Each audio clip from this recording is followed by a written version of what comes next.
നമസ്കാരം. തദ്ദേശ സ്വയംഭരണ തെരഞ്ഞെടുപ്പ് പ്രചരണവുമായി ചേർത്ത് വെക്കേണ്ട ചില കാര്യങ്ങൾ, അതായത് ചില ആളുകളുടെ അസാന്നിധ്യം അതിപ്പോൾ വ്യാപക ചർച്ചയാവുകയാണ്. അവരെയൊക്കെ എന്ത് ചെയ്തു? അവരൊക്കെ എവിടെ പോയി? അവർ ചോദിച്ചാൽ ഇനി എതിർചേരിയിലുള്ളവരാണെങ്കിലും സ്നേഹം കൊണ്ടും കരുതൽ കൊണ്ടും ബഹുമാനം കൊണ്ടും ഏതെങ്കിലും പാർട്ടിക്ക് വോട്ട് ചെയ്തു പോകും. ആ വ്യക്തിപ്രഭാവം അത്രയ്ക്കുണ്ട്. അങ്ങനെ നിരവധി നേതാക്കളുണ്ട് എങ്കിലും ഒരാളുടെ പേര് പരാമർശിക്കാതെ തരമില്ല. അദ്ദേഹത്തിന്റെ പേര് VM സുധീരൻ എന്നാണ്. മുൻ മന്ത്രിയാണ്, മുൻ KPCC പ്രസിഡന്റാണ്. അദ്ദേഹത്തെ KPCC പ്രസിഡന്റിന്റെ പണി മര്യാദയ്ക്ക് എടുക്കാൻ സമ്മതിക്കാത്തത് കൊണ്ട് അദ്ദേഹം ആരോഗ്യ കാരണങ്ങളാൽ ഇട്ടിട്ട് പോയതാണ്. ഇപ്പോൾ അദ്ദേഹം ഒരു രാഷ്ട്രീയ വനവാസത്തിലാണ് എന്ന് പറയപ്പെടുന്നു. ഇദ്ദേഹത്തെ പോലുള്ള ആളുകളെ ഒഴിവാക്കിക്കൊണ്ട്, അല്ലെങ്കിൽ ഇദ്ദേഹത്തെ പോലുള്ള ആളുകളെ മാറ്റി നിർത്തിക്കൊണ്ട് കോൺഗ്രസ് പാർട്ടിയും UDF-ഉം എങ്ങനെ തെരഞ്ഞെടുപ്പിനെ നേരിടും? വലിയ ബുദ്ധിമുട്ടാണ്. അതുകൊണ്ടാണ് ഈ ജമാഅത്തെ ഇസ്ലാമിയുടെയൊക്കെ കൂട്ടുപിടിക്കേണ്ടി വരുന്നത്. കോൺഗ്രസിന് സംശുദ്ധരായ നിരവധി നേതാക്കൾ ഉണ്ടായിരുന്നു, ഇപ്പോഴുമുണ്ട്. ഗ്രൂപ്പ് വഴക്കും പ്രശ്നങ്ങളും പ്രതിസന്ധികളും ഒക്കെ പണ്ടേ ഉണ്ടായിരുന്നു, കരുണാകരന്റെ കാലത്തേ ഉണ്ടായിരുന്നു. പക്ഷേ എങ്കിലും ഒരു മിതത്വം, ഒരു മര്യാദ, ഒരു രാഷ്ട്രീയ മര്യാദ ഒക്കെ തന്നെ പാലിച്ചു പോന്നിരുന്നു കേരളത്തിലെ കോൺഗ്രസ് പാർട്ടി. KPCC-യുടെ നിർദ്ദേശാനുസരണം തന്നെ പ്രവർത്തിച്ച് കൃത്യമായി തെന്നല ബാലകൃഷ്ണ പിള്ളയൊക്കെ അറിയാമല്ലോ, ഏറ്റവും മര്യാദക്കാരനായ അധ്യക്ഷന്മാരിൽ ഒരാളായിരുന്നു. അതേപോലെ തന്നെയാണ് VM സുധീരൻ. സുധീരനെയൊക്കെ ശരിക്കും ഒതുക്കുകയായിരുന്നു എന്ന് പറയാതെ തരമില്ല. പലർക്കും വേണ്ടി, പല ആളുകൾക്കും വേണ്ടി, പലർക്കും കടന്നു വരുന്നതിന് വേണ്ടി VM സുധീരനെ വെട്ടിയൊതുക്കി. അദ്ദേഹം പിന്നെ ഒരു മര്യാദക്കാരനായതുകൊണ്ട് പ്രശ്നങ്ങൾക്കും പ്രതിസന്ധികൾക്കും ഒന്നും അദ്ദേഹം പോയില്ല. അദ്ദേഹം തിരുവനന്തപുരത്തെ പട്ടത്തെ വീട്ടിൽ ഉണ്ട് എന്നാണ് അറിയാൻ സാധിക്കുന്നത്.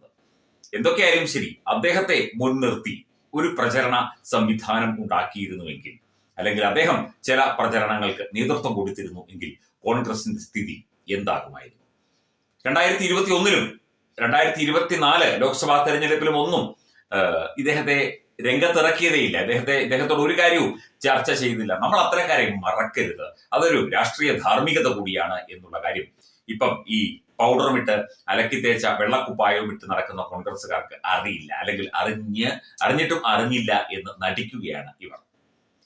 VM സുധീരനെ എന്തുകൊണ്ട് ഒരു പ്രധാനപ്പെട്ട മീറ്റിംഗിലോ കാര്യങ്ങളിലോ പങ്കെടുപ്പിക്കുന്നില്ല? തെരഞ്ഞെടുപ്പിൽ അദ്ദേഹത്തെ എന്തുകൊണ്ട് വ്യാപൃതനാക്കുന്നില്ല? അദ്ദേഹത്തിന് ചുമതലകൾ നൽകിയില്ലെങ്കിലും അദ്ദേഹത്തിന് ആ ഒരു നേതൃത്വം, ആ തെരഞ്ഞെടുപ്പിനെ ഒന്ന് നയിക്കാനുള്ള നേതൃത്വം. കഴിഞ്ഞ ദിവസം KC വേണുഗോപാൽ തിരുവനന്തപുരത്ത് പറഞ്ഞെത്തുന്നത് കണ്ടു. KCയുടെ വാർ റൂം പണിയാനായിരിക്കും. എന്തായാലും കിട്ടുന്ന 5-6 സീറ്റ് കൂടി തിരുവനന്തപുരം കോർപ്പറേഷനിൽ പോകും എന്നുള്ള കാര്യം അതോടുകൂടി ഉറപ്പായി. പണ്ട് കാലത്ത് BJPക്ക് ഒരു നേതാവ് ഉണ്ടായിരുന്നു, പേര് പറയുന്നില്ല. അദ്ദേഹം ഏതെങ്കിലും ഒരു പരിപാടിയിൽ പങ്കെടുത്ത് സംസാരിച്ചാൽ 10 പേർ വോട്ട് ചെയ്യുന്നിടത്ത് 5 പേർ തിരിച്ചു വോട്ട് ചെയ്യും. CPM-നോ കോൺഗ്രസിനോ വോട്ട് ചെയ്യും, അല്ലെങ്കിൽ വോട്ട് ചെയ്യില്ല. അതുപോലെയാണ് വാഗ്ധോരണി. KC വേണുഗോപാൽ മോശമൊന്നുമല്ല. വന്നിരുന്ന മോദിയെ കുറെ ചീത്ത പറയും, രാഹുൽ ഗാന്ധിയെ കുറെ പൊക്കും, സോണിയാഗാന്ധിയെ പൊക്കും, പ്രിയങ്ക ഗാന്ധിയെ പൊക്കും, കഴിഞ്ഞു. ആര് വോട്ട് ചെയ്യാൻ? അപ്പം കോൺഗ്രസിന്റെ പ്രമുഖരായ VM സുധീരനെ പോലെ പ്രമുഖരായ നേതാക്കളെ ഒതുക്കി നിർത്തിയിട്ട് കോൺഗ്രസ് എന്ത് നേടി? ഒന്നും നേടിയില്ല. നഷ്ടങ്ങൾ മാത്രമേ ഉണ്ടായിട്ടുള്ളൂ, ഇനിയും അതേ ഉണ്ടാവുകയുള്ളൂ. ഇത്തരത്തിൽ ഒതുക്കി അദ്ദേഹത്തെ ഒക്കെ ഒരു മൂലക്കിരുത്തിയിരിക്കുകയാണ്. അദ്ദേഹം മര്യാദക്കാരനായതുകൊണ്ട് തിരിച്ച് ഒരു കാര്യത്തിനോ അല്ലെങ്കിൽ ഞാൻ പ്രചരണത്തിന് വരാമെന്ന് പറയുകയൊന്നും ചെയ്യില്ല. അത് അദ്ദേഹത്തിന്റെ രാഷ്ട്രീയ സാമാന്യ മര്യാദ. അദ്ദേഹത്തെയൊക്കെ മാറ്റി നിർത്തുക എന്ന് പറഞ്ഞാൽ, എൻ്റെ ഒരു സുഹൃത്തുണ്ട്, തിരുവനന്തപുരത്തെ പ്രമുഖനായ ഒരു യൂത്ത് കോൺഗ്രസ് നേതാവായിരുന്നു. ഇപ്പോൾ കോൺഗ്രസിന്റെ വൺ ഓഫ് ദ ജനറൽ സെക്രട്ടറിയാണ്. അതും പേര് പറയുന്നില്ല. അദ്ദേഹം പറഞ്ഞു, എനിക്ക് രാഷ്ട്രീയത്തിൽ ഒരു വലിയ ഒരു മണ്ടത്തരം പറ്റി. ഞാൻ VM സുധീരന്റെ ആശയങ്ങൾക്കും അദ്ദേഹത്തിന്റെ രാഷ്ട്രീയ ചിന്താഗതികൾക്കും കോൺഗ്രസിൽ ഒപ്പം നിന്നു. അതുകൊണ്ട് എന്നെ വെട്ടിയൊതുക്കി. അതിനുശേഷം അദ്ദേഹം വേറൊരു നേതാവിന്റെ കൂടെ കൂടി അദ്ദേഹത്തിന് സ്ഥാനമാനങ്ങളും കാര്യങ്ങളും ചുമതലകളും ഒക്കെ കിട്ടിത്തുടങ്ങി എന്ന്. VM സുധീരനെ ഒഴിവാക്കിയിട്ട് കേരളത്തിൽ കോൺഗ്രസ്, അദ്ദേഹം ജീവിച്ചിരിപ്പുണ്ടല്ലോ. അതുപോലെ തന്നെ പ്രമുഖരായ പല നേതാക്കളും രംഗത്തില്ല എന്ന് കേൾക്കുന്നു. ചാണ്ടി MLA രംഗത്തില്ല, KC ജോസഫ് ഇല്ല. അതൊക്കെ പോട്ടെ. എന്തൊക്കെയായാലും VM സുധീരനെ മാറ്റി നിർത്തിയിട്ട് ഒരു രാഷ്ട്രീയ പ്രചരണ ആയുധങ്ങളും തന്ത്രങ്ങളും എടുത്ത് തെരഞ്ഞെടുപ്പ് ഗോതയിലേക്ക് ഇറങ്ങിയാൽ കോൺഗ്രസിന് നേരത്തെ ഉണ്ടായിരുന്നതിലും വലിയ വലിയ തിരിച്ചടികൾ ഉണ്ടാകും എന്ന് പൊതുവെ ചില രാഷ്ട്രീയ നിരീക്ഷകർ വിലയിരുത്തുന്നുണ്ട്.